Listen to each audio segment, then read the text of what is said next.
Gini Mas, ketika mulai ada sinyal rasa yang kayaknya nggak enak atau dikasih mimpi dan lain-lain, Mas Hendra tahu nggak mimpi itu apa? Mimpi itu adalah getaran rasa hatimu dalam cerita program-program lamamu. Jadi ketika rasa hati kita masih ada di program lama, ketakutan, kebingungan, kecemasan, dia mimpinya itu.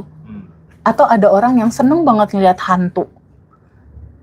Nonton lah, apalah misalnya ya. Kan kalau identitas lama kan semua program-program yang masuk lewat 5 panca indera kita.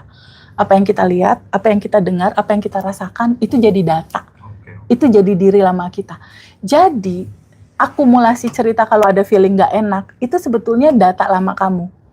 Jadi di metode itu tuh, diri lama yang muncul dalam bentuk sesuatu yang bikin kamu gak nyaman, entah itu pikiran, kayaknya bakal ada kejadian kayak gini. Yang harus dilakukan adalah pertama, canceling. Jadi cukup Mas Hendra ngomong gini aja Mas, kalau ada sesuatu yang gak nyaman. Itu kan diri lama aku. Diri lama off, selesai. Gitu, masukin data baru gitu. Mas, aku terusin dulu yang jawaban 3 kalau mereka masih muter-muter ya. Pertama, dia belum tahu siapa diri dia. Itu clear ya, identitas dia. Karena identitas ini segalanya. Segalanya, dan ini valid Mas. Albert Einstein bilang seperti itu. Nikola Tesla bilang seperti itu. Neville Goddard bilang seperti itu. Joe Dispenza juga bilang seperti itu. Dan juga Abdullah gurunya Neville Goddard. 5 orang terkeren di dunia ini mengatakan hal yang sama. Kesadaran membentuk realitamu. Kesadaran tentang identitas kamu. Kamu melihat siapa dirimu. Itu yang pertama. Kalau mereka masih looping-looping, berarti mereka belum tahu nih bab 1. Yang kedua, cara kerja semesta itu mereka belum tahu. Mereka mengharapkan kelimpahan, tapi mereka memancarkan ketakutan. Kan ini nggak sama. Karena yang kamu pancarkan, ini yang kembali menjadi realitamu.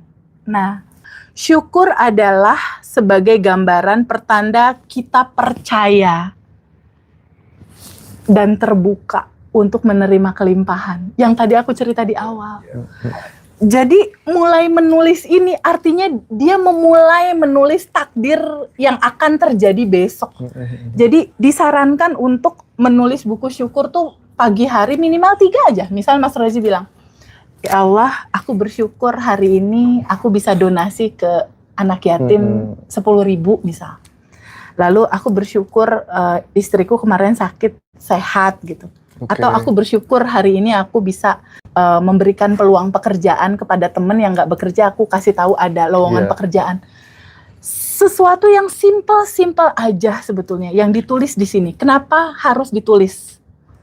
Ternyata sesuatu pada saat kita tulis Mas Hendra, ini syaraf-syaraf di tangan ini ikut menulis, ikut merespon dan sesuatu yang kamu tulis, kalau nulis kan otomatis dibaca kan, Mas Rozi kan nulis, otomatis dibaca kan. Dan jadi ada nulis, ada baca. Dan mudah banget diingat kalau mudah banget diingat, masuk bawah sadar. Nah itu. Masuk bawah sadar kamu. Sesuatu yang masuk ke bawah sadar kamu, dia jadi realita. Dia jadi realita. Gerakannya akan beda, tindakannya akan berubah. Betul. Dan ini disarankan tiap pagi ditulis. Kita tahu kekuatan repetisi kan Mas? Ya repetisi, salah satu untuk memasukkan program baru itu kan lewat repetisi. Ya, selama ini kita nggak pernah nulis loh goals kita apa. Kalau kita nggak pernah nulis goal kita apa, itu sama kayak gini. Mas Hendra pergi ke stasiun kereta api. Mas Rozi juga pergi ke stasiun kereta api. Tiba-tiba sama petugas masinisnya ditanya, mau kemana? Nggak tahu, gimana kereta membawaku aja. Kira-kira ntar dibawa kemana? Senyampe-nya aja. Atau pergi ke pelabuhan kapal. Mau kemana? Nggak tahu gimana ombak membawaku. Rute kamu mau kemana? Karena tugas kamu itu adalah memberikan frame Mas. Lalu nanti semesta akan memantulkan sesuai frame yang kamu buat di sini. Jadi sebenarnya ini kisah nyata aku sih Mas Rozi. Jadi beberapa tahun yang lalu tuh aku nulis Mas. Nulis rumah ingin seperti apa, mobil, income, termasuk anak. Ya itu dia. Suatu saat aku udah di Bandung, ketemu buku goals aku, Mas Hendra sama asisten aku. Pas dibuka, Masya Allah Bu, Ibu nulis ini tahun sekian. Kok ini udah ada semua? Aku aja udah lupa. Pas aku lihat, Masya Allah Indri, kayaknya ini harus jadi panduan daily rutin gitu. Ya. Jadi ketika kamu menulis goals, nggak usah ngatur-ngatur hasil. Kamu cukup rasakan sensasinya, ini sudah kamu terima, lalu lepaskan. Kenapa harus dilepas? Ketika kamu melepaskan, artinya kan ngosongin di sini kan Mas. Benar. Caranya, jalannya, prosesnya, waktunya, lepasin aja. Lepasin. Ketika ini kosong, semesta lihat, wih kosong nih ruang.